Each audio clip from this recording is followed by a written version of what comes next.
Seja muito bem-vindo à nossa aula de Fisiologia Sistema Circulatório. A gente vai começar agora a estudar, pessoal, o sistema circulatório que envolve tanto a anatomia do coração, a gente vai falar sobre artéria, sobre veias, sobre, por exemplo, a circulação sistêmica, ou seja, a circulação pulmonar, a circulação, por exemplo, a grande circulação, tá? Falaremos na sequência também um pouquinho ali de como funcionam impulsos nervosos do coração, algumas doenças relacionadas ao coração também, e vamos falar até mesmo de sistema linfático.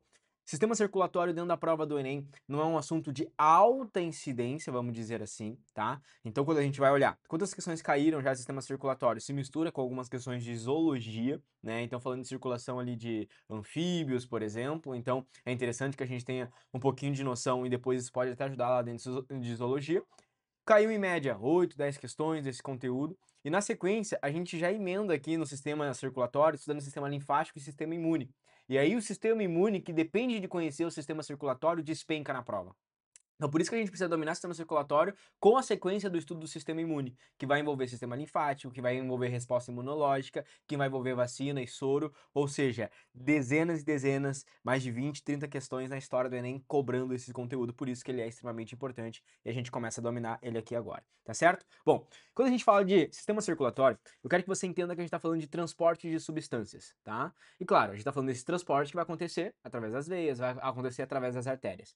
É um erro, às vezes, a gente pensar que falar de sistema circulatório, por exemplo, transporte de substâncias, a gente está pensando apenas no sangue, tá? Como se a gente tivesse ali apenas a função do sangue, transportar, por exemplo, oxigênio, transporte de CO2, oxigenação.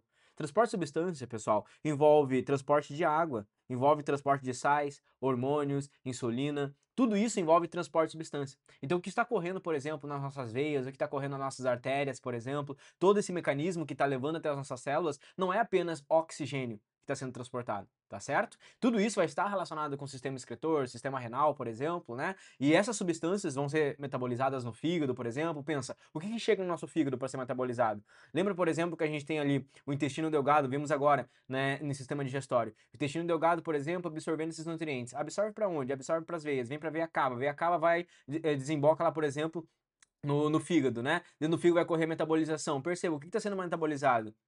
Está sendo metabolizado o que está vindo através do sangue, não é? E tudo isso envolve o sistema circulatório. Por isso que ele é tão importante, porque ele está integrado em todos os sistemas, tá certo? Sobre o que é composto o sistema circulatório. Esse aqui é um dos pontos mais importantes, tá? Porque se a gente for falar de sistema circulatório, o básico do básico é isso. Eu vou aprofundar, eu vou em camadas com vocês, porque isso aqui pode assustar no primeiro momento. Quando você está começando a ver o conteúdo, pode parecer que é muito nome, muito termo. A gente vai falar aqui, por exemplo, né, de anatomia do coração, vamos falar de artérias, então essas coisas podem assustar um pouquinho. Então eu vou simplificar dentro do primeiro momento, que é o básico do básico, que você precisa saber para uma prova, e depois a gente vai ir aprofundando, aprofundando, aprofundando, até o alto nível de cobrança em um vestibular. Bom, o sistema circulatório é composto primeiramente pelo coração. E o coração, pessoal, né? Nós somos animais, né? Os mamíferos, por exemplo, né? Nós temos coração tetracavitário. Né? Não sei zoologia ainda, Renato. O que significa? Um coração tetracavitário significa que a gente tem 4 cavidades. E é composto de 2 átrios e 2 ventrículos. Qual que é a diferença de átrio e ventrículo, Renato? Átrios recebe o coração. E o ventrículo expulsa o sangue, recebe o coração, recebe o sangue. E o ventrículo expulsa o sangue. É uma fisiologia básica. Átrio recebe o sangue e o ventrículo expulsa o sangue, tá certo? A gente já vai ver aqui a posição do átrio e dos ventrículos. Além disso, o nosso sistema circulatório é composto por vasos. Quais são os vasos que nós teremos? Primeiramente, artérias e veias. Você deve ter aprendido na escola, dentro do contexto geral, de que artérias carregam, por exemplo, oxigênio e as veias, por exemplo, carregam ali CO2, né? Essa definição ela está errada, não é? Por quê? Porque a gente pode ter artérias que irão carregar, por exemplo, sangue que não está oxigenado. Pode carregar, por exemplo, sangue venoso, por exemplo, né, que está com CO2. E a gente pode ter veias que carrega sangue oxigenado, tá certo? Então esse contexto não está automaticamente correto. E ele vem também de uma ideia que não está tão correta, que é o seguinte, como se dentro de uma veia a gente só tivesse sangue não oxigenado, não tivesse oxigênio ali. E como se na artéria também só estivesse, por exemplo, sangue oxigenado. E não é bem assim que funciona. Imagina nosso corpo falar, opa, opa, tem aqui uma molequinha aqui de CO2. Não, isso aqui não pode. Não, não é assim que funciona o nosso corpo. Então pode acontecer de ter os dois ali dentro de uma artéria e uma veia. E claro, isso tem a ver com problemas, claro, problemas de circulação, problemas de oxigenação. Sim, exatamente. Então o que a gente vai lembrar? Que artérias saem do coração e veias entram no coração. Como assim, Renato? Bom, as artérias, imagine aqui né? Não sei como é que vai estar a minha imagem para você, né? Aqui. Mas o nosso coração, pessoal, ele está bem no meio, tá? O coração, claro, se você colocar a mão aqui, né? Vai falar assim, ah, o coração... Aqui é o meu lado esquerdo, tá certo, pessoal, tá? E aqui é o meu lado direito, tá? Na posição da câmera para vocês, ok? Aqui no lado esquerdo, então, a gente pode falar assim, ah, o coração tá aqui no lado esquerdo, porque eu coloco a mão. Coloca a mão no seu lado esquerdo, né? Espero que você saiba direito e esquerdo o que que é. Mas olha só, coloca a sua mão, você vai ver se você consegue sentir o seu coração bater. Espero que sim, né? Se não estiver batendo seu coração, infelizmente teremos um problema aqui, ok? Por que a gente sente bater mais aqui desse lado esquerdo, tá? Devido à posição anatômica do coração, tá? Então o coração, ele tá com a posição anatômica como se a ponta dele estivesse apontando aqui pro teu mamilo esquerdo, tá? Então ele vem do centro pra cá, o coração, tá? Essa é a posição anatômica aqui do coração, ok? Como se eu tivesse aqui ele posicionado aqui bem grande, certo? E o que que acontece? Desse meu coração aqui, pessoal, o que que vai sair? Dele vai sair artérias, tá certo? Então nós teremos aqui, ó, artérias saindo. Vão ter artérias que vão sair e vão ir pro meu pulmão, e vão ter artérias que vão descer para fazer toda a circulação sistêmica. No meu coração também chegam veias, tá certo? Então chegam veias aqui no meu coração.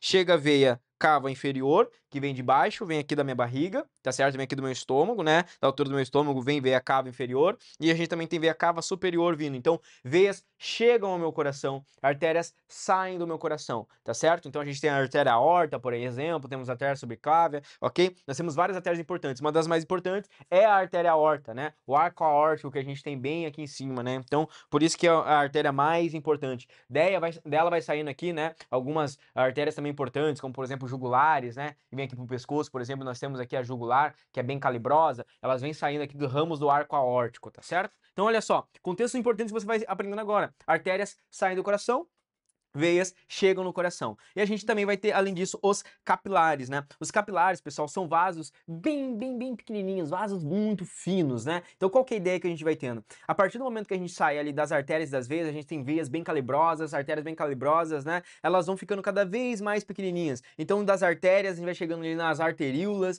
das veias a gente vai tendo as vênulas, né? Elas vão ficando cada vez mais pequenas, até elas terem até se tornarem capilares, que são bem fininhos e que facilitam ali as trocas gasosas, tá certo? Então, claro, eles vão ficando pequenininho para que possa facilitar as trocas gasosas. E a gente também vai ter ali os capilares. Bom, vamos olhar aqui essa imagenzinha para ver se você consegue entender ela. Depois a gente vai pegar o coração ali de forma anatômica mais completa e estudar cada detalhezinho desse coração, tá certo? Mas de forma bem básica, perceba o seguinte: eu tenho aqui o meu coração, ok? Eu tenho aqui o átrio direito, o ventrículo direito, o átrio esquerdo, o ventrículo esquerdo. Perceba as 4 cavidades. Temos 2 átrios e temos 2 ventrículos. O que que vai acontecer dentro da nossa circulação? A gente começa aqui, por exemplo, com a veia, ok? A veia vai entrar, ou seja, desembocar no átrio direito, tá certo? Então, olha só, a veia, ela entra no átrio direito. Do átrio direito, ela passa para o ventrículo esquerdo, o ventrículo direito, a gente vai falar aqui das válvulas que existem, né? Mas ela vai passar aqui para o ventrículo direito. Do ventrículo direito, ela vai para o pulmão. Ou seja, aqui, pessoal, tá vindo um sangue venoso. É um sangue que não está rico em oxigênio, tá certo? Um sangue que precisa ser oxigenado. Esse sangue, então, a gente representa com uma coloração ele azul. Claro que o nosso sangue não é azul, mas a gente representa ele com uma coloração azul. E já o sangue oxigenado representamos com uma coloração vermelha. Então, por exemplo, o sangue chega aqui, o sangue venoso, desemboca no átrio direito, passa para o ventrículo direito e ele vai para o pulmão. Então ele sai pela artéria pulmonar. E é aqui que já entra um grande detalhe. Tá vendo que ele tá saindo para a artéria pulmonar? E aí se você vem com aquele conceito, ah, artéria carrega sangue oxigenado. Errado. Como é que aqui tem sangue que não é oxigenado e se chama artéria? Tá vendo? A artéria sai do coração, tá? Então olha só, veia entra no coração, artéria sai do coração. Sai a artéria pulmonar e vai até o pulmão. Lá no pulmão vai chegar lá os capilarizinhos bem pequenos, vão ficar cada vez ficando pequenininho, permite as trocas gasosas. A partir do momento da nossa respiração, né, a gente vai inspirar, puxando ali então o oxigênio, liberando o CO2, através do processo de respiração, lá no nosso pulmão vai ocorrer as trocas gasosas e aqui então ocorre a oxigenação, né, do sangue. Bom, do meu pulmão vai sair então o sangue oxigenado pelas veias pulmonares. Então olha só, veia chega ao coração, né? Veia chega ao coração, sai a artéria pulmonar, passa pelo pulmão, sai daqui do pulmão, veia pulmonares, chega no átrio esquerdo. Do átrio esquerdo, passa para o ventrículo esquerdo e sai pela artéria sistêmica, né? Sai para uma outra artéria sistêmica, a gente vai ter os nomezinhos para cada uma delas ali, mas vai sair pela artéria aqui. E dessa artéria, ela vai para todo o meu sistema. Pessoal, aqui então nós temos a circulação pequena, que é a circulação pulmonar, e aqui nós temos a circulação sistêmica, que é a circulação maior que a gente vai ter. Temos duas circulações. A pequena, a circulação pulmonar pequena, por que ela é pequena? Porque ela sai daqui do coração, só vai para o pulmão, oxigena e volta de novo para o coração. Tá certo? Já a sistêmica, ela sai aqui do ventrículo direito e ela vai para todas as áreas do meu corpo. Ela vai lá para o meu cérebro, ela vai lá para os meus pés, para minha perna, vai para os outros órgãos, vai para as minhas mãos, por exemplo. É toda a circulação sistêmica. E ela volta de novo lá para o meu coração para ser oxigenado. Então, olha só, do coração sai, é oxigenado, vem para o átrio esquerdo, passa para o ventrículo esquerdo, vai para todo o meu corpo, do meu corpo é utilizado todo o oxigênio que eu precisava, respiração celular, não é? E aí volta o sangue venoso para o coração, ok? Essa aqui, pessoal, ó, contexto geral, isso aqui que é o básico de circulação sistêmica, né? Claro que a gente tem cada um dos nomezinhos aqui para você ver, né? Então, átrio direito, átrio esquerdo, ventrículo esquerdo, tá certo? A gente vai aprofundar um pouquinho mais aqui em relação a isso. Algumas provas, o que elas podem cobrar, né, pessoal? Além delas cobrarem, por exemplo, o que forma o sistema circulatório, então você já sabe, coração, vasos e capilares. Ela pode cobrar também, pessoal, a circulação sanguínea, né? Então, por exemplo, a pequena e a grande circulação. Pequena e grande circulação. Quais outros contextos que a prova pode cobrar aqui de vocês, tá certo? Qual que é a sequência que a gente vai ter? E olha só um macete.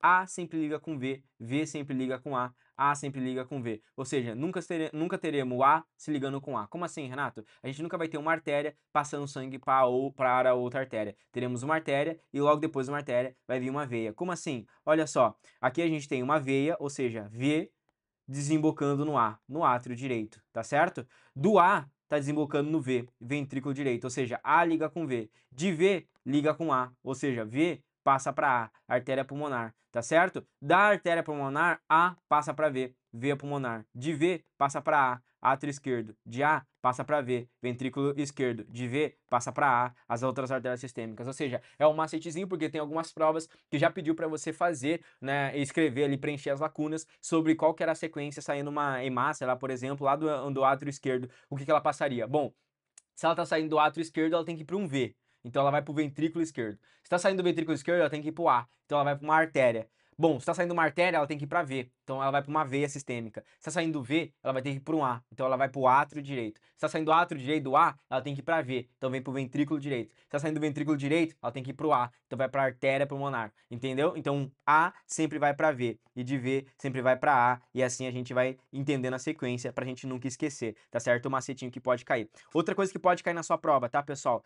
Esse lado esquerdo do coração, ele possui uma maior hipertrofia. Ele é mais musculoso. Então, o átrio direito aqui, principalmente o ventrículo esquerdo, né? O ventrículo esquerdo aqui, ele é mais musculoso, mais hipertrofiado. Por quê? Porque percebe que ele tem que bombear, tá? Ele tem que bombear o sangue para todo o corpo, né, para a circulação sistêmica. Então vou bombear esse sangue, ele vai sair pela aorta, ele tem que bombear para todo o corpo ali, então ele precisa ter mais força, né, de ejeção, de aperto. Então por isso ele é mais hipertrofiado, ele vai ter mais aqui miocárdio, ele vai ser mais hipertrofiado, tá certo? Como o ventrículo aqui esquerdo acaba que ele impulsiona para o pulmão, é uma circulação pequena, ele não é tão hipertrofiado. E já que o ventrículo esquerdo, ele vai ser mais hipertrofiado porque ele bombeia sangue. Inclusive, né, o jato de sangue ali, se a gente fizesse um furinho do tamanho de uma caneta, por exemplo, saindo ali da artéria aorta, por exemplo, até mesmo aqui numa jugular, uma artéria calibrosa, né? A cada pulsação, o jato de sangue voaria quase 1 metro. Então, se a gente tá no hospital, por exemplo, e a pessoa sofreu um corte ali, por exemplo, numa jugular, numa artéria, por exemplo, ali, tem veia jugular, tem artéria também, né? Quando a pessoa sofre um corte ali, aquilo ali consegue jorrar sangue, né, pessoal? Por quê? Por causa justamente, né? Justamente por causa da força de ejeção que a gente vai ter, tá certo? Pessoal, essa aqui é uma introdução ao sistema circulatório que vocês precisam ter e agora a gente vai começar a aprofundar cada um dos detalhes. Então vem comigo, prepare sua caneta, vai anotando, né, tudo certinho para que você consiga dominar esse conteúdo que vai cair nas suas provas. Vamos lá. Vamos começar a falar agora sobre anatomia do coração, tá? Para que você consiga entender e dominar bem caso isso caia dentro da sua prova. Tô com uma imagem aqui bem legal do coração para a gente aprofundar em cima dela, ok? Dentro de um contexto geral, eu tentei separar até com uma cor aqui para você identificar onde a gente tem sangue venoso e onde a gente tem sangue arterial. Sangue arterial sendo sangue rico em oxigênio e o sangue venoso um sangue que tem CO2, que vai lá para o pulmão para ser oxigenado, tá certo? Por onde a gente começa, tá? A gente começa com a veia cava inferior, ok? A veia cava inferior, olha só a anatomia que a gente está vendo aqui do nosso coração, tá? Veia vai desembocar no ar, ou seja, a veia cava inferior traz o sangue da circulação sistêmica, tá? Então, o sangue tá vindo lá das pernas, tá vindo do pé, tá vindo lá, por exemplo, né, da barriga, tá vindo, por exemplo, das mãos, ou seja, da periferia, tá vindo lá e vindo através da veia cava inferior aqui, por exemplo, tá?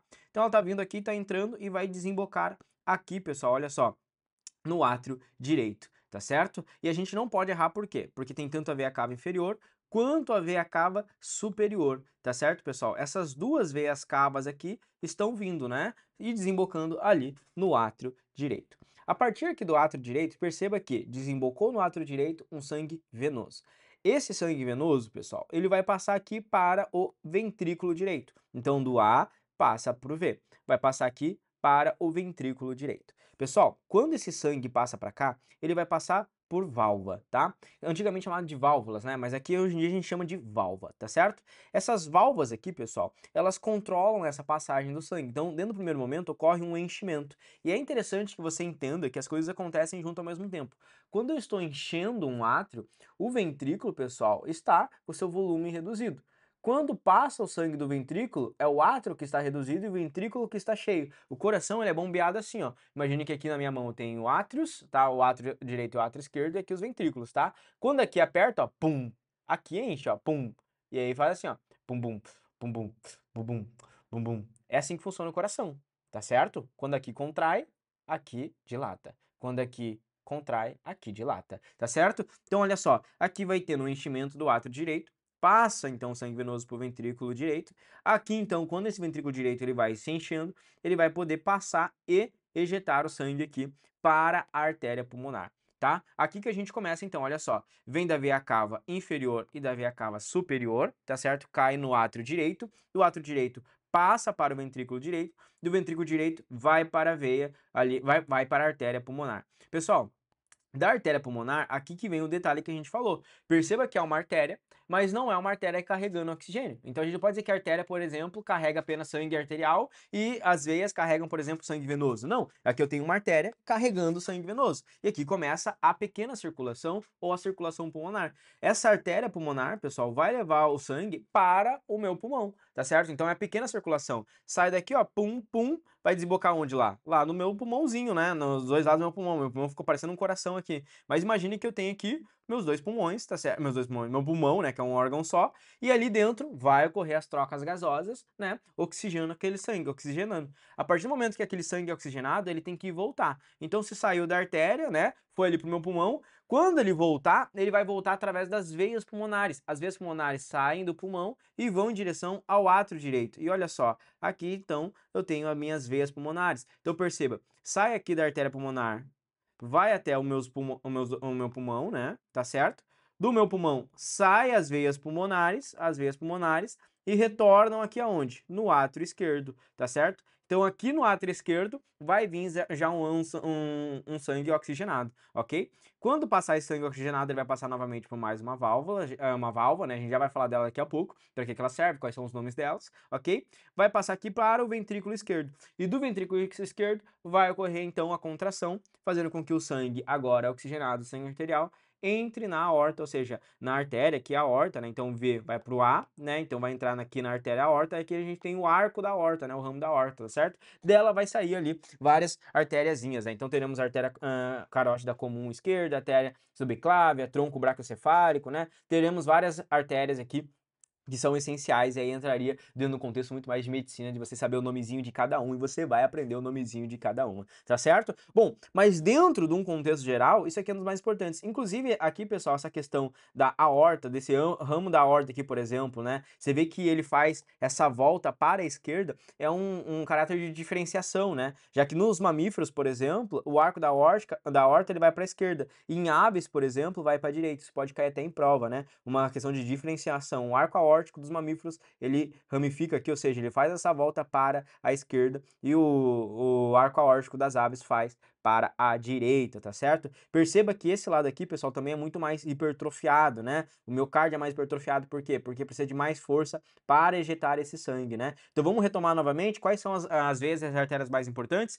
Veia cava inferior e veia cava superior, desemboca aqui o sangue venoso no átrio direito, do átrio direito passa por ventrículo direito, do ventrículo direito vai para as artérias pulmonares, da artéria pulmonar, pequena circulação, circulação pulmonar, sangue chega nos pulmões, ali é oxigenado, volta agora, saindo do pulmão, volta para o átrio esquerdo através das veias pulmonares, tá certo? Então, veias pulmonares superiores e inferior, esquerda e direita, que a gente vai ter, passa aqui para o átrio esquerdo, do átrio esquerdo vem para o ventrículo esquerdo e do ventrículo esquerdo é ejetado para a aorta e vai para toda a circulação do sistema, para todo o corpo, tá certo? O que mais que é importante? A gente tem algumas camadas aqui no coração. Pessoal, essa camada mais interna aqui, né, o músculo mais interno, a gente chama de endocárdio, tá? Essa camada aqui, pessoal, que fica aqui no meio, né? Essa camada aqui no meio, preenchida aqui de rosa, a gente chama de miocárdio, tá certo? E a gente tem a camada mais externa que a gente chama de pericárdio. Existem muitas doenças que a gente vê na medicina, por exemplo, que estão relacionadas justamente a essa questão da musculatura do coração, tá? A gente tem, por exemplo, endocardite, a gente tem pericardite, tá certo? A gente tem miocardite, que são ali dites, né? Ou seja, inflamações da musculatura do coração, né? Hipertrofias do coração. Lembre, por exemplo, né? A gente tem doenças famosas, por exemplo, depois que a gente estuda, até mesmo doença de Chagas, por exemplo, que está relacionada à questão de hipertrofia e o aumento do coração, né? A gente fala, por exemplo, morreu porque tinha um coração grande. O que isso tem a ver, né? A gente tá falando de hipertrofia do coração ali, ok? Contextos importantes que eu acho interessante vocês saberem. Vocês viram que eu falei aqui dessas válvulas, né? Vamos aproximar um pouquinho pra gente ver quais são as que a gente possui aqui. A primeira que a gente vai possuir, pessoal, tá? A gente vai chamar ela de válvula ou válva, tá? O nome que a gente usa hoje em dia, né? Válva, tá? Antigamente chamada de válvula, né? Válvula tricúspide, tá certo? Ela está entre o átrio direito e o ventrículo direito, tá? Ela é chamada de tricúspide. E esse tricúspide, pessoal, tem a ver aqui, claro, com essas redinhas aqui que seguram ela, né? Mas principalmente pela conformação que ela tem, né? Como se fosse em trio aqui, ó, tricúspide, tá certo? Então a válvula tricúspide controla aqui a questão da ejeção, né, do sangue e principalmente ela impede, né, pessoal, o retorno venoso, né? O retorno do sangue ali. Então imagina, por exemplo, que eu tô enchendo o meu átrio, tá? A válvula ela tá controlando aqui, tá certo? Quando a pressão aqui é maior do que a pressão aqui, que a válvula está segurando, né? Então a gente tem uma pressão de sangue aqui e uma pressão aqui. Aqui vai reduzindo a pressão, aqui vai aumentando e se enchendo. Quando a pressão aqui é maior, então ela força a abertura dessa válvula. O sangue passa para cá e começa a encher o ventrículo, tá certo? Quando o ventrículo enche e a pressão aqui é maior, ou seja, a pressão exercida contra a válvula acaba sendo maior, essa válvula fecha. E ela fechando, ela impede o retorno, tá certo? Ela impede o retorno do sangue aqui venoso, já que a gente sabe que se tiver voltando o sangue, aí a gente vai ter provavelmente uma insuficiência cardíaca, né? Aí a gente começa a ver ali, por exemplo, problemas de insuficiência cardíaca, a gente pode escutar até muitas vezes, as válvulas também estão relacionadas até a questão dos sopros, por exemplo, cardíacos, mas isso aqui já não cai tanto na prova do Enem do vestibular, é mais caráter mesmo de curiosidade para vocês, tá? Então assim, a gente tem uma válvula aqui que controla, a gente tem outra aqui que também controla, por quê? Porque imagina se eu não tivesse essa válvula aqui controlando a entrada aqui da artéria pulmonar, né? O sangue ia vir aqui e aí de repente ela ia estar passando para cá e eu não ia estar controlando, eu não ia conseguir encher. E perceba que eu preciso que o ventrículo encha para que quando ele apertar fazer assim, ó, pum, ele fazer a injeção do sangue, ele ter força, eu preciso desse sangue tendo força para ir, né? Se não tiver uma força de ejeção aqui, o sangue não vai conseguir chegar até onde eu quero que ele chegue, tá certo? Então por isso tem essa válvula que ela fica segurando aqui e permitindo o enchimento. Vai enchendo, vai enchendo, vai enchendo, até que a pressão aqui seja uma pressão maior do que a pressão que está aqui, tá certo? E quando a pressão aqui for maior, ela vai forçar a abertura da válvula e ela vai passar. E aí, conforme vai enchendo aqui, então a pressão aqui se torna maior do que a pressão do ventrículo, que vai se esvaziar, fazendo com que a válvula feche. Essa aqui, então, é uma válvula fácil de saber, né? Que é a válvula pulmonar. Então, olha só, temos a válvula tricúspide e a válvula pulmonar. Quando vai entrar aqui o sangue vindo aqui, então, das veias pulmonares, né? Ela vai entrar aqui, então, as veias pulmonares e vai aqui, novamente, encontrar uma outra válvula, né? Uma outra válvula, que é chamada de válvula mitral, né? Ou bicúspide, tá? Ela é chamada de bicúspide por quê? Porque ela aqui teria dois lados, né? Bicúspide, tá certo? Aqui seria três, então é tricúspide. Então, para você não esquecer, quais são as que a gente tem? Aqui seria a mitral ou bicúspide, vai encher aqui o ventrículo e, por fim, vai passar por aqui, vai ter mais uma válvula que vai controlar, que é a válvula da artéria, é válvula aórtica aqui, né? Então a gente tem a aorta, a gente tem a válvula aórtica, aqui a gente tem a veia pulmonar, aqui a gente tem a válvula pulmonar. Em relação aos átrios e os ventrículos, nós temos a tricúspide e nós temos a mitral, tá certo? São as válvulas que a gente vai ter aqui, que é importante de você saber num contexto mais geral e específico ali da prova que pode ser cobrado de vocês, tá? Pessoal, essa aqui é a anatomia básica que a gente vai ter do coração, tá? Importante que você tenha esses nomezinhos. Eu recomendo assim, Renato, como é que eu faço para memorizar isso aqui? Faço flashcard, faço questões. Pessoal, as questões vai cobrar muito mais contexto, muitas vezes trazendo doenças, muito mais trazendo fisiologia, circulação sistêmica, circulação pulmonar, por exemplo, né? Algumas questões de camadas ali das artérias, das veias que a gente vai falar daqui a pouco, tá certo? Agora, no contexto mais de anatomia mesmo, eu recomendo que vocês tentem desenhar. É uma das melhores formas de memorização. Tentar desenhar realmente o coração, tentar pegar uma imagem dessa, tentar fazer uma explicação em cima e ver se você consegue explicar como é que funciona a fisiologia e o sistema circulatório. Onde que começa, para onde que vai, as veias, começa no átrio, vem pro ventrículo, do ventrículo vai para a artéria pulmonar, volta pela veia pulmonar, passa pelo átrio esquerdo, passa pelo ventrículo esquerdo, o ventrículo esquerdo vai para a aorta e a circulação sistêmica, tá certo? Não esquecer das camadas, então endocárdio, pericárdio e miocárdio, tá certo?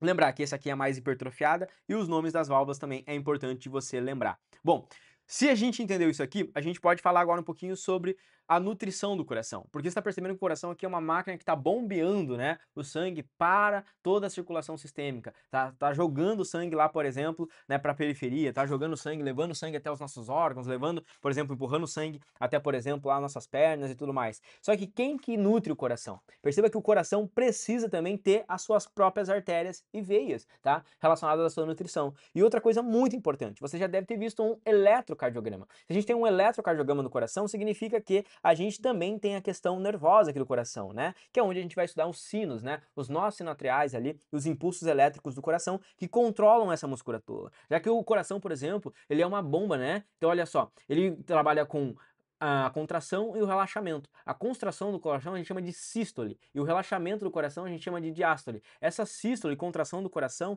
tem a ver com impulsos nervosos. É importante que a gente consiga dominar isso primeiro. Vamos falar de nutrição do coração. O coração possui a sua própria rede de abastecimento, que a gente vai chamar de sistema coronário, tá? Ou seja, são as artérias coronárias, né, que a gente vai ter ali, né? E da onde que elas vêm? Elas vêm justamente da aorta. Perceba que eu preciso que essas artérias que vão irrigar sejam oxigenadas no coração. Por mais que esteja passando sangue arterial ali dentro do coração, não é aquele sangue que está ali dentro dele que vai, por exemplo, fazer com que ele esteja nutrido. Não. Quando o ventrículo esquerdo bombear para a aorta, da aorta vai sair ramo das coronárias que vão irrigar o próprio coração e nutrir e fazer com que ele esteja forte, tá certo? Então teremos as artérias coronárias direita e esquerda que são provenientes ali da aorta. São elas que nutrem. Então, para você não esquecer, anota isso que é muito importante, tá? Saber que é ali o sistema coronário, as artérias coronárias, tá? As arterinhas coronárias que nutrem esse coração aqui. O que é importante que a gente lembre aqui sobre isso, né? E o que a prova pode cobrar? Ela pode cobrar quando ocorre uma obstrução dessas artérias coronárias. Imagine então que de acordo com a sua alimentação, dependendo, né, você vai ali, por exemplo, se alimentando mal, você tem um acúmulo ali de colesterol. Lembra, por exemplo, vai criando uma placa aterosclerótica, né, aquela placazinha de gordura que pode, por exemplo, ir prendendo ali nas suas artérias. Imagina que a gente tem aqui um vaso aqui, por exemplo, e aí a gente tem, por exemplo, de acordo com a sua alimentação, essa gordura que vai se acumulando lá, ali formando placas ateroscleróticas ali, por exemplo. E aí dentro aqui da sua artéria, por exemplo, passam ali hemácias, tá certo? Só que junto com as hemácias, às vezes, vem esses glóbulos brancos. E aí esses glóbulos brancos aqui, eles vêm querendo limpar, por exemplo, aqui essas placas que são formadas. E aí quando essas placas aqui são formadas, por exemplo, esses glóbulos brancos tentando limpar e arrancar, eles estão bem aderidos ali, por exemplo, à camada das artérias. Fazendo isso, eles causam um machucado aqui, né? Causam um machucado aqui na camada da artéria. Causando esse machucado, vai ativar ali as suas plaquetas e fatores de coagulação. E esses fatores de coagulação, pessoal, vão tentando aqui estancar, né, esse machucadinho. E aí, com isso, tentando estancar ali, vai acumulando plaquetas e pode ser formado, então, o que a gente chama de trombos. Olha só. A gente pode chamar de trombos. Pessoal, quando a gente forma um trombo, por exemplo, em uma artéria, né, que não é tão, por exemplo, a coronária, as artérias coronárias, que não é tão grossa e calibrosa como uma aorta, por exemplo, né? Então a gente tem ali as artérias, arteríolas, por exemplo. Quando a gente forma trombos nessas artérias ali, por exemplo, a gente está impedindo que o sangue arterial chegue a lugares essenciais que precisam ser oxigenados. Se eu impedir aqui, por exemplo, que o sangue arterial que está saindo da aorta chegue aqui a esses ramos, eu não vou ter sangue arterial levando aqui para o coração. E se eu não tiver, por exemplo, sangue arterial eu não vou ter oxigênio para que o meu músculo possa fazer o seu trabalho. Lembrando que ele precisa de ATP, ele precisa de energia para fazer essas contrações ali. Se eu não tô tendo oxigênio para fazer ali, sabe o que isso leva? Isso leva a uma isquemia, tá certo? Uma isquemia, por exemplo, do miocárdio ali que a gente pode ter. Isso é o que a gente chama, pessoal, de infarto. Essa é a fisiologia do infarto. Quando, por exemplo, a gente tem um trombo aqui, uma obstrução,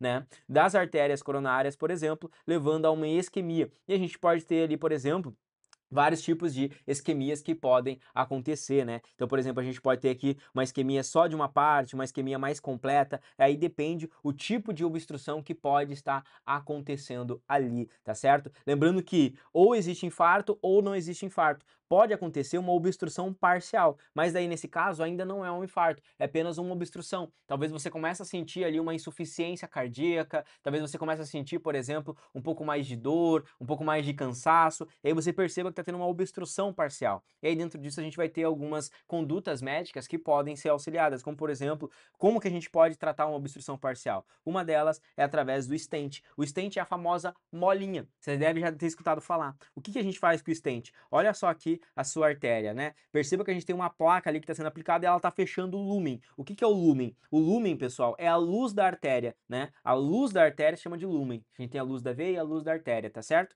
Esse lúmen está sendo fechado ali. O que que vai ser feito então pelo médico? O médico vai lá, por exemplo, e vai colocar uma molinha aqui, né? Então, dentro disso, assim, como é que ele pode ser feito? Ele pode entrar, por exemplo, por alguns ramos aqui, né? E ele vai conseguindo levar, ele vai levando através de um fiozinho lá, vai colocando através de um fiozinho, entra lá na horta e pum, posiciona essa redinha. E quando ela chega lá, por exemplo, né? Ele vai posicionando aqui, insufla ali um balancezinho. Quando insufla o balancezinho, coloca essa molinha e essa molinha mantém aqui aberta, né? Então, é uma forma de você fazer com que mantenha a circulação e tentar prevenir o infarto ali, né? Então você faz isso antes da pessoa sofrer um infarto, né? Uma angioplastia com stent que a gente chama. O stent nada mais é do que essa molinha. Uma outra coisa que dá para fazer é o seguinte: quando, por exemplo, já ocorreu essa obstrução aqui e a gente quer voltar a restabelecer a circulação, a gente pode fazer uma ponte de safena. O que que é uma ponte de safena?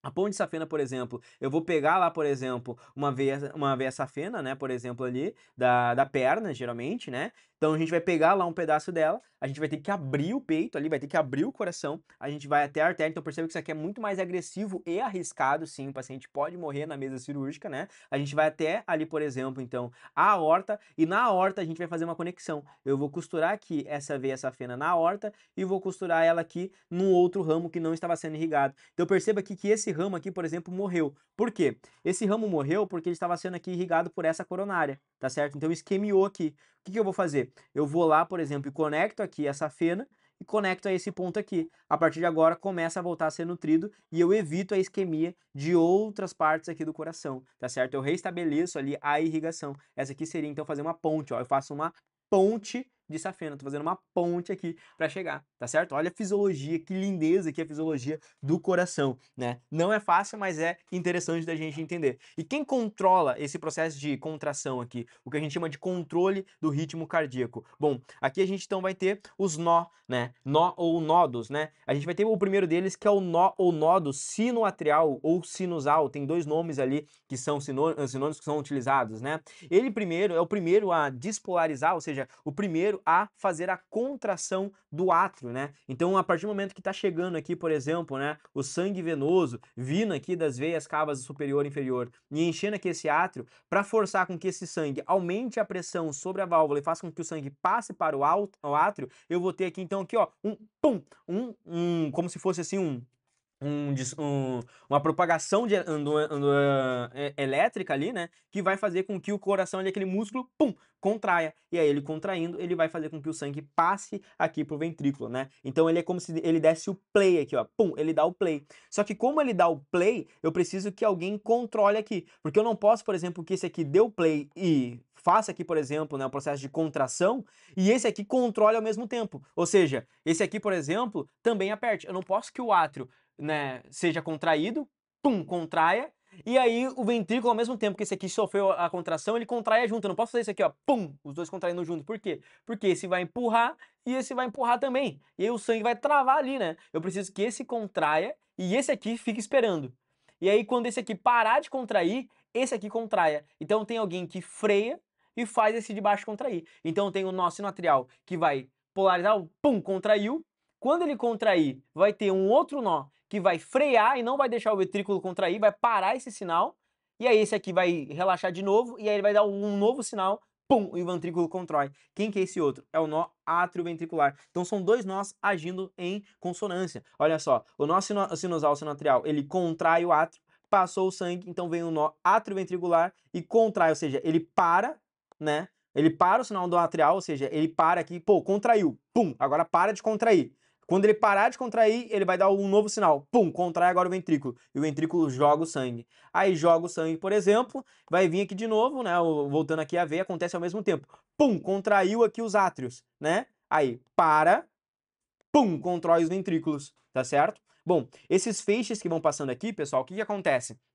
Primeiro vai contrair aqui, depois vai contrair aqui embaixo, né? Esses feixes que vão passando aqui são chamados de feixes de His, tá certo? Então a gente tem aqui os feixes de His que vão passando aqui para baixo pros ventrículos, eles começam no átrios e passam para os ventrículos, tá certo? Ele vai se ramificar para o esquerdo e para o direito, tá certo? E aqui a gente tem as fibras, né? Que se conectam aqui então aos ventrículos, a gente chama elas de fibras de Purkinje, tá certo? Que podem aparecer ali. Então é interessante que você saiba isso, né? Que o nosso coração ele funciona como uma bomba, primeiro contrai os átrios, depois contrai os ventrículos, acontece sempre ao mesmo tempo, pum pum, pum pum, pum pum. Vou colocar uma animação interessante para que vocês possam ver aqui. E aí vem até a ideia do marca-passo. Como é que funciona o marca-passo, né? Imagine uma pessoa que está com um problema nesse processo de contração.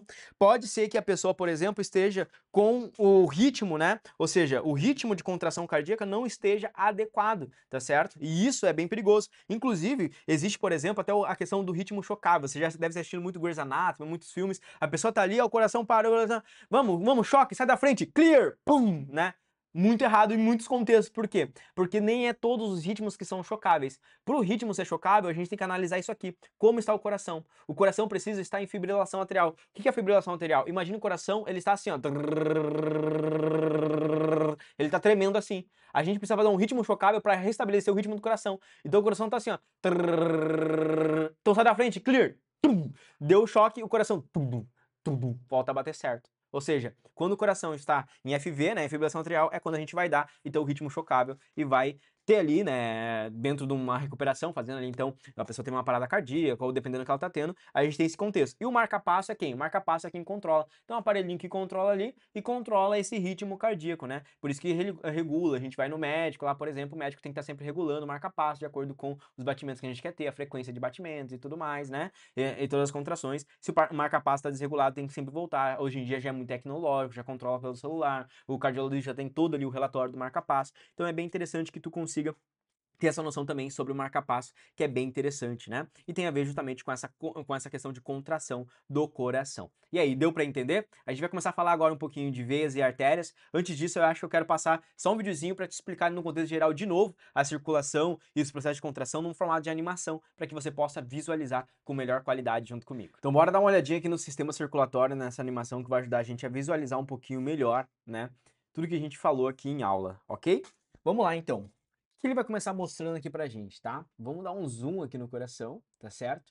E aí dentro disso ele vai mostrar aqui todas as cavidades que nós temos. Então aqui nós temos primeiro o átrio direito, o átrio esquerdo, temos aqui o ventrículo direito e o ventrículo esquerdo. Lembrando que daqui entram então o que a gente chama de veia cava superior e veia cava inferior. Nós temos as nossas válvulas, né? As válvulas ali que controlam então esse fluxo sanguíneo. A válvula tricúspide, mitral, que é a bicúspide, a válvula aórtica e a válvula pulmonar. Olha o movimento que ele vai fazendo aqui. Ou seja, vem o sangue venoso das veia cava superior e da veia cava inferior, passa pela válvula tricúspide, entra no ventrículo aqui direito, do ventrículo direito, pum, polariza, ou seja, vai ali para a artéria pulmonar. Da artéria pulmonar vai para os corações, vai para o coração, vai para o pulmão, né? E ali ocorre então o processo de oxigenação, volta novamente pelas veias, volta novamente então pela veia pulmonar, e da veia pulmonar entra no átrio, né? Entrando no átrio vai passar pela válvula mitral, vem agora para o ventrículo esquerdo volta, então entra aqui na aorta, né? No arco da aorta. E é esse movimento que vai fazendo, acontece ao mesmo tempo. Ó, controla os átrios, controla o ventrículo, né? Então, olha só, entrando aqui, então, começando pelo sangue, tá vindo o sangue arterial, tá? Entrando pela veia pulmonar, tá? Então passa aqui, átrio esquerdo, ventrículo esquerdo, vai passar, vai entrar aqui na aorta, e da aorta vai para a circulação sistêmica. Na circulação sistêmica, a gente começa a levar esse sangue para a periferia, ou seja, para todo o nosso sistema, né? Então vai indo para as artérias, né? E aí das artérias vai ficando cada vez menor até chegar nas arteríolas ali, né? Os capilares. Temos arteríolas e as vênulas, ali ocorrem então as trocas gasosas, volta o sangue venoso. Esse sangue venoso vai voltar para o coração, desembocando ali através das veias cavas superior e inferior no átrio direito. Do átrio direito, esse sangue será bombeado para o pulmão, onde ele precisa ser oxigenado. Então, olha só, esse sangue entrando aqui no átrio direito, né? Ali, passando pela válvula tricúspide, enchendo o ventrículo, do ventrículo vai, pum, vai contrair, ó, pum, vai contrair, né? E vai lá para a artéria pulmonar. Da artéria pulmonar vai para o pulmão, né? Onde o sangue lá, através das trocas gasosas, vai acontecer as trocas gasosas ali e vai voltar a ser oxigenado. Aqui então a gente tem a irrigação do coração, né, no caso, então com as artérias coronárias, vamos ver a fisiologia do stent ali, então que eu falei com vocês, né? Então temos aqui o bombeamento de sangue, temos aqui então a nutrição do coração pelas artérias coronárias, de acordo com a tua alimentação, fatores genéticos, pode formando essas placas ateroscleróticas aqui, né, que são aquelas placas de gordura. Isso vai diminuindo o lumen, a luz aqui da artéria, dificultando a passagem, pode facilitar então a formação de trombos, né? Então essas placas aqui, né, pode facilitar a formação de trombos. E como é que é colocado? A gente vai colocar lá um fio guia através da artéria radial. Então aqui no braço temos a nossa artéria radial. A gente coloca esse fio guia e através desse fio guia a gente vai empurrando ele pela artéria e vai chegar até lá no coração. Claro que quando chegar no coração a gente vai utilizar lá uma angiografia, um exame de imagem para poder visualizar, né, e ver se a gente está colocando no lugar certinho até chegar na horta. Agora a gente usa o exame de imagem para posicionar a molinha, né, o stent adequadamente, né? Então a gente vai utilizando ali o exame de imagem, posiciona, ou seja, quando estiver chegando ali próximo da artéria, onde eu quero, por exemplo, tô vendo que tá a artéria, o lúmen está parcialmente obstruído, ainda tem um espacinho, o fio guia chegou aqui, através do fio guia a gente coloca então a molinha ali, e aí essa molinha a gente vai soltar ela, ela vai abrir, né? Então vai insuflar ali o balonetezinho, né? E aí através desse balonetezinho que a gente está insuflando, a gente vai conseguir fazer com que passe a molinha, tá certo? Então a gente vai colocar ali, é um stent, né? Isso ajuda a manter o lumen aberto, ó. Então olha só, coloca ali, sufla o balonete, abriu a molinha, desinsufla o balonete, retira e a molinha mantém ali a artéria aberta e isso ajuda, né, a prevenir o infarto, tá certo? Vamos continuar agora. Vamos falar agora de veias e artérias. Pessoal, as veias e as artérias são os vasos que vão levar ali, né, o que a gente precisa, ou seja, o sangue, né, o sangue arterial e o sangue venoso. As artérias, pessoal, são vasos eferentes. O que significa isso, Renato? O que são vasos eferentes? São vasos que saem do coração e vão para a periferia, vão para as extremidades. Já as veias são os vasos aferentes, são aqueles que vêm para o coração. A gente já estava vendo isso dentro do sistema circulatório. Os capilares, pessoal, participam então das trocas. Os capilares a gente vai ter ali as artérias, então se ramificando, por exemplo, aqui as artérias, né, criando ali ramificações, ou seja, arteríolas, as veias vênulas, não é? Até que elas se encontram. E aí dentro disso a gente tem então ali as trocas gasosas nos capilares, que são bem fininhos, ok? O que é importante a gente olhar aqui então para a artéria e para a veia? Elas possuem camadas e essas camadas estão relacionadas com as suas particularidades específicas, tá certo? Com o que cada uma precisa fazer. E é importante que você saiba, por exemplo, identificar o que é uma artéria e uma veia, principalmente um corte, quando já aparecer na sua prova, por exemplo, um corte transversal de uma artéria e uma veia, você conseguir identificar e diferenciar as duas. Vamos lá. Quais são as camadas que teremos aqui, tá? Primeira coisa, pessoal, aqui no meio da artéria e no meio da veia, a gente tem a luz, ou seja, o lúmen. É por aqui que passa, então, o sangue, ok? É importante que você visualize essa primeira diferença. Essa primeira camada aqui, ela é chamada de túnica íntima, ou endotélio.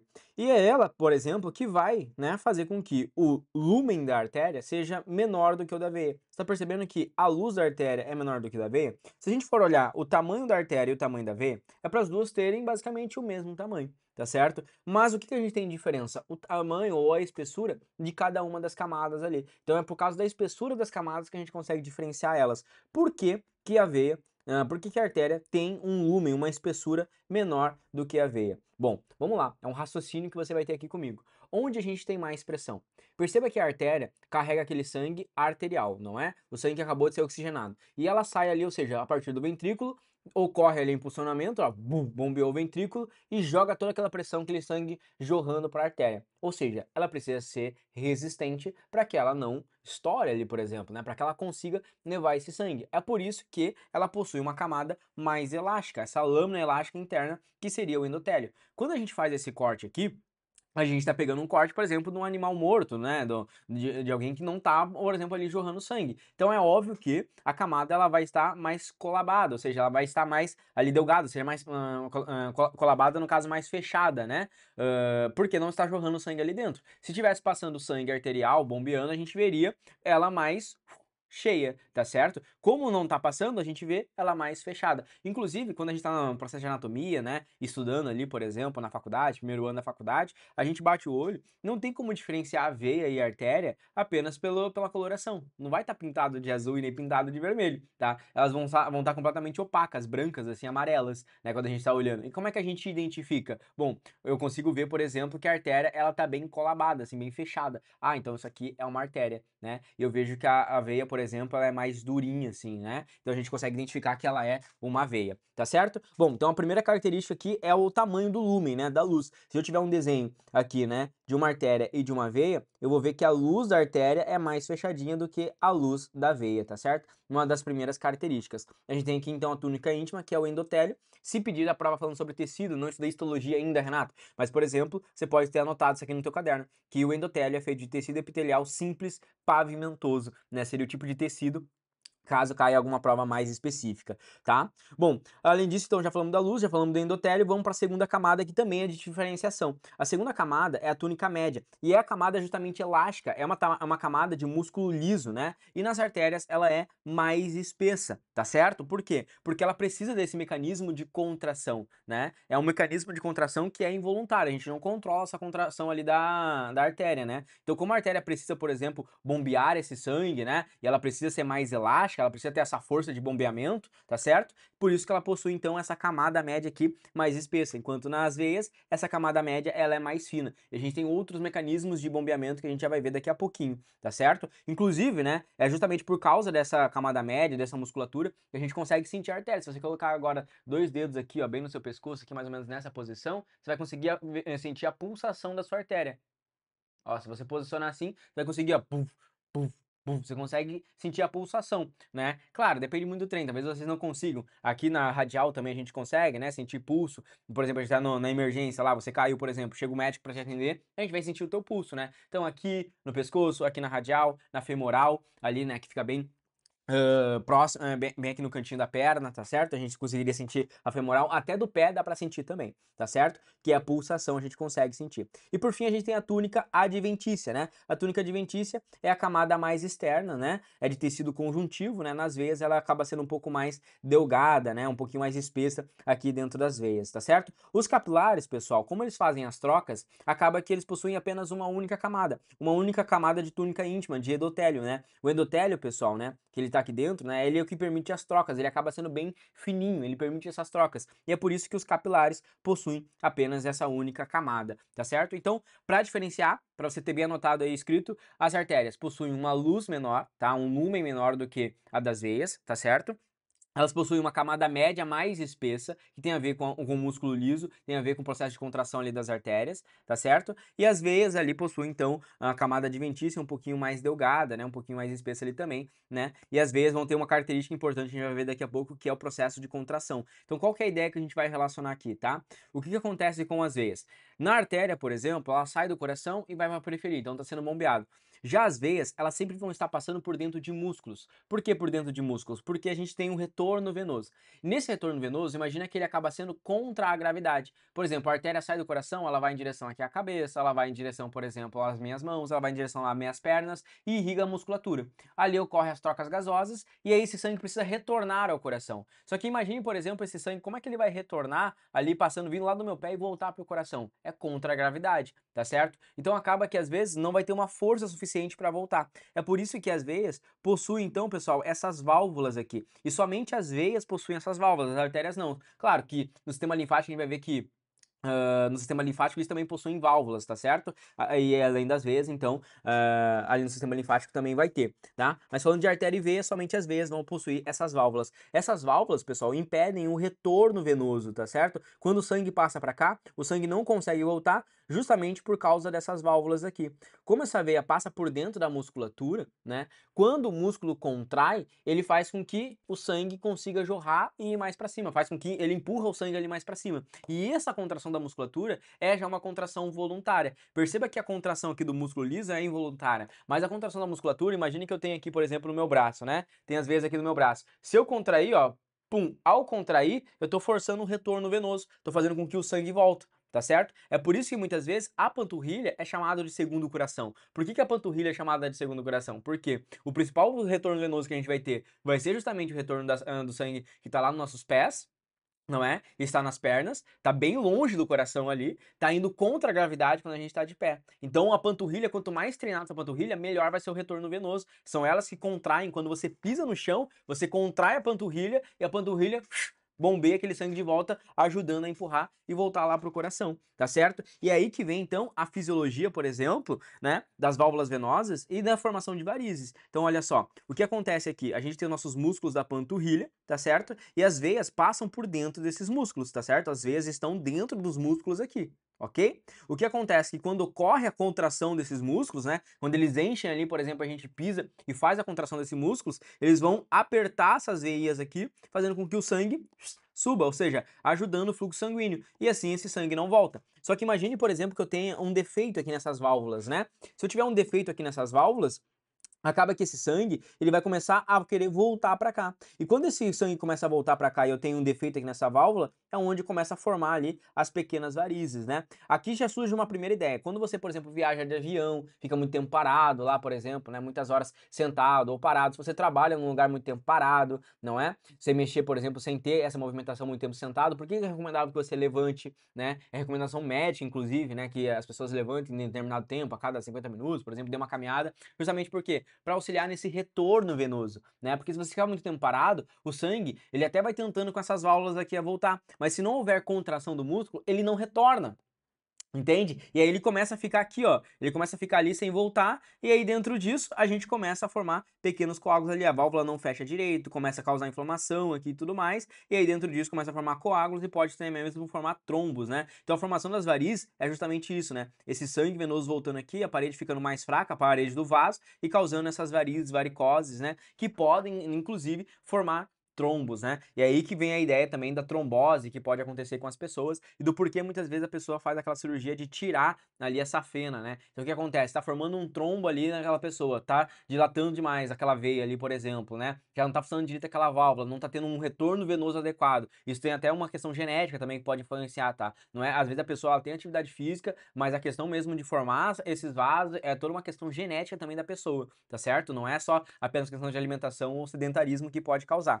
E aí, dentro disso, acaba que a pessoa vai formando ali esses trombos e pode levar ela a ter uma trombose, tá certo? Uma trombose venosa, tá? Então é importante você saber esse mecanismo das veias que tem as válvulas e que elas passam por dentro dos músculos e que justamente músculos como a panturrilha também auxiliam. Em cirurgias, por exemplo, né? Quando o paciente está em cirurgia, a gente coloca aquelas botas de retorno venoso nos pacientes, tá? Talvez você nunca tenha assistido alguma ou nunca entrou numa cirurgia, nunca fez uma cirurgia, né? Mas se você faz, vai ficar por muito tempo ali. A gente coloca essas botas de retorno venoso para que o sangue possa voltar, tá certo? Já que a pessoa vai ficar deitada ali 1 hora, 2 horas, completamente paradas, né? E claro que a gente tem os espasmos musculares que ajudam, né? Você vai falar assim, pô, mas como é que quando eu tô dormindo, por exemplo, eu tô parado com o meu músculo? Não, você não tá parado, né? O seu músculo ele vai tendo alguns espasmos, algumas contrações ali, né? E essas contrações vai ajudando a ter o retorno venoso. Então você não fica 100% parado. Algumas provas podem cobrar de vocês esse gráficozinho aqui que é interessante que você saiba interpretar eles. Olha só o que a gente tem nesse gráfico aqui, tá?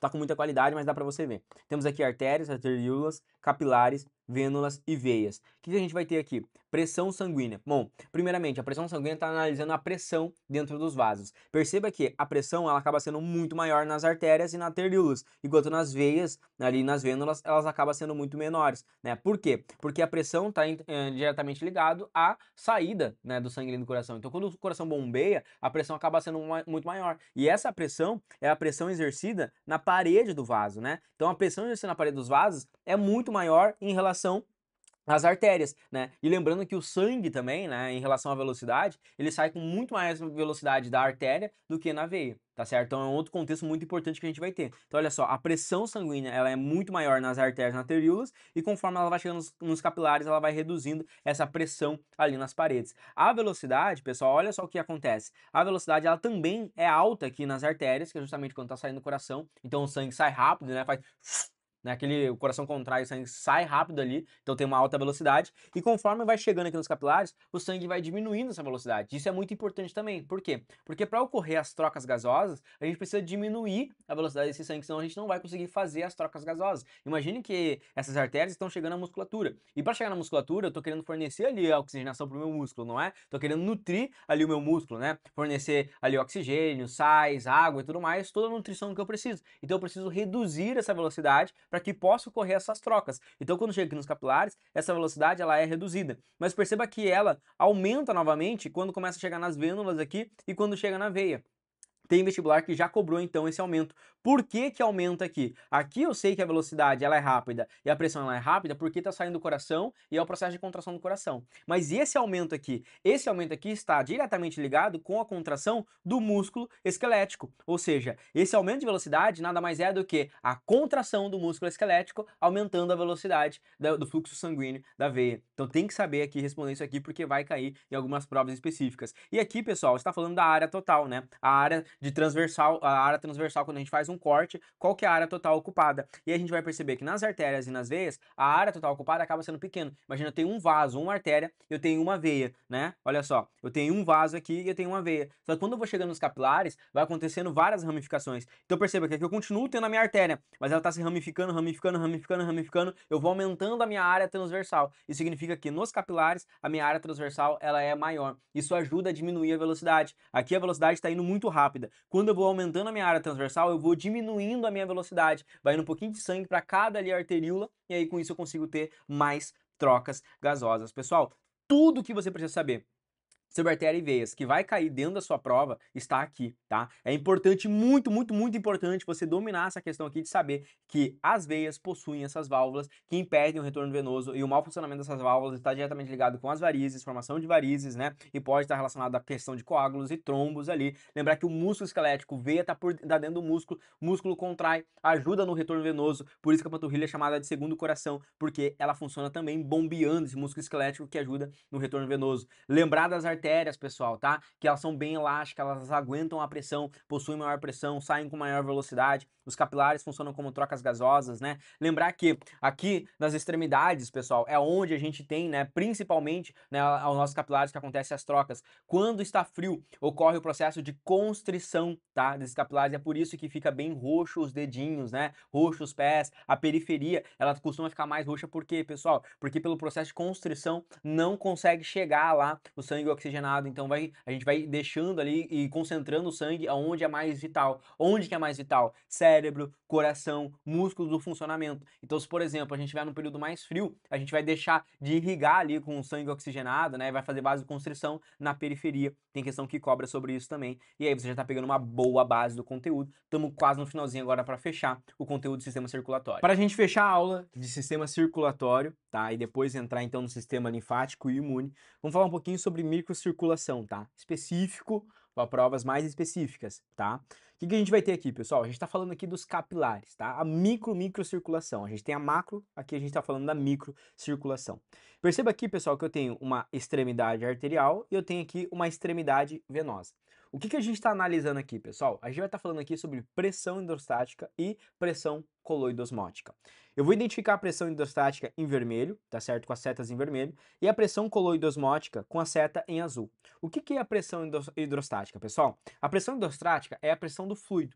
Isso significa que, ao longo ali do meu capilar, tá? Eu vou ter uma pressão sendo exercida. Qual que é a pressão que é exercida na extremidade arterial?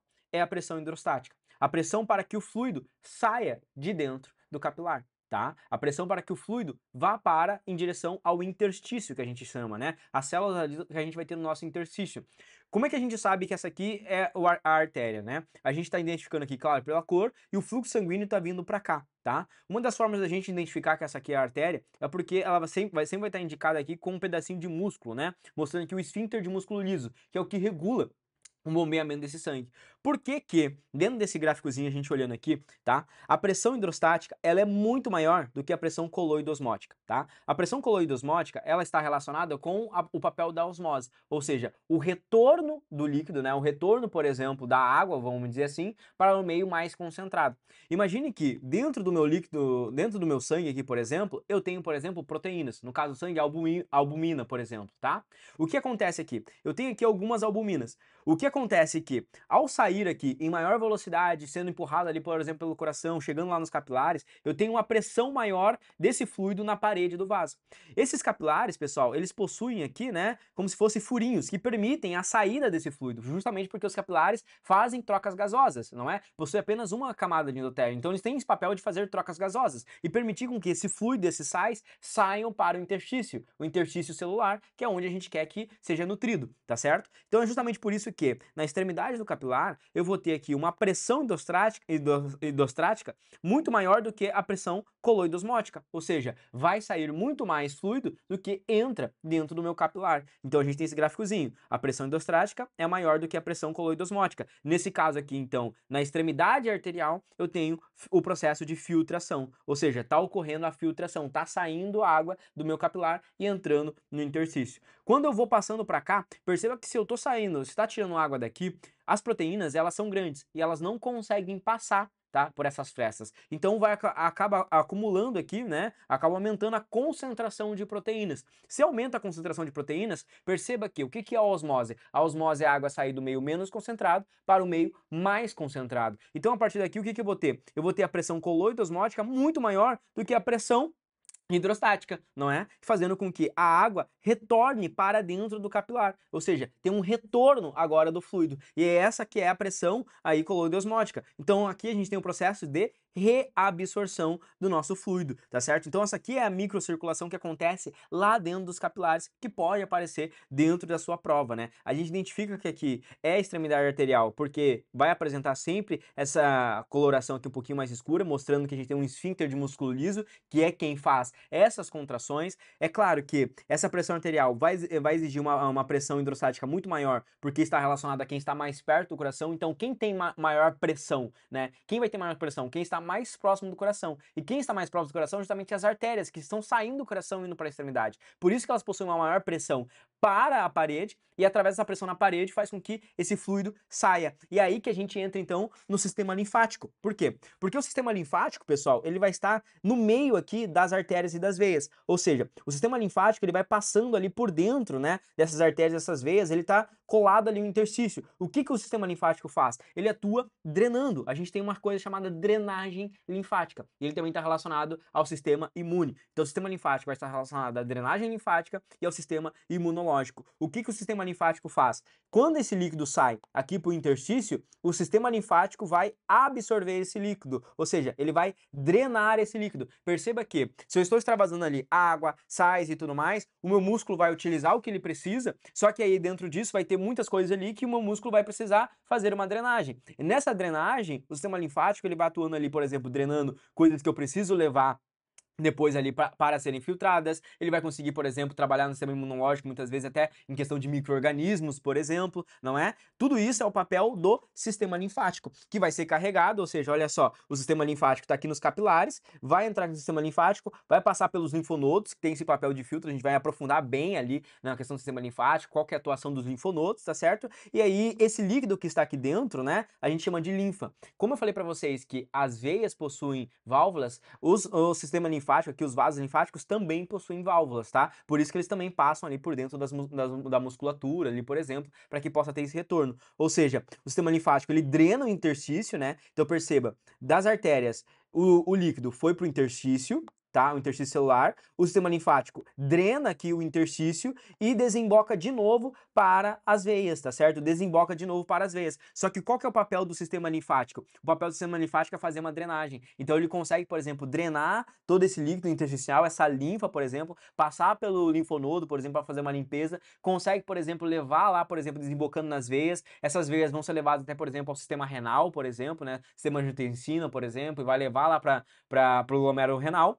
e lá no glomérulo renal vai ocorrer a filtração, e aí a gente forma a urina. Então, para formar a urina, o que vai desembocar, por exemplo, lá no glomérulo renal, que vai levar lá, por exemplo, lá para o nosso sistema excretor, vai vir através de veias. Só que o que desemboca nas veias é o sistema linfático que fez essa drenagem, que fez essa limpeza, essa filtração do nosso sangue, tá? Aí que entra, então, o sistema linfático. Bom, a linfa, ela é diferente do sangue. Na linfa não tem hemácias, tá? Então, cuidado com isso. Na linfa não tem hemácias, é um fluxo unidirecional, então ela vai da periferia para o interior. A gente vai ver uma boa imagem do sistema linfático. Significa que o sistema linfático ele começa ali a partir dos capilares e tudo mais, ele vai indo da periferia e vai indo até os gânglios, né, até os linfonodos, onde está sendo feita a drenagem. Então, esses vasos aqui da linfa, eles são vasos de fundo cego. Eles só filtram, né, e só absorvem esses vasozinhos aqui. Eles não são vasos que estão dando ramificação, não. Eles só vão filtrando e vão carregar, ó, eles só vão pegando aqui esses vasinhos, só vão absorvendo, absorve no intestino, vai levando aos linfonodos esse líquido linfático até desembocar lá nas veias, onde vai ocorrer lá o processo de filtração, né? Então, ó, recolhe o fluido do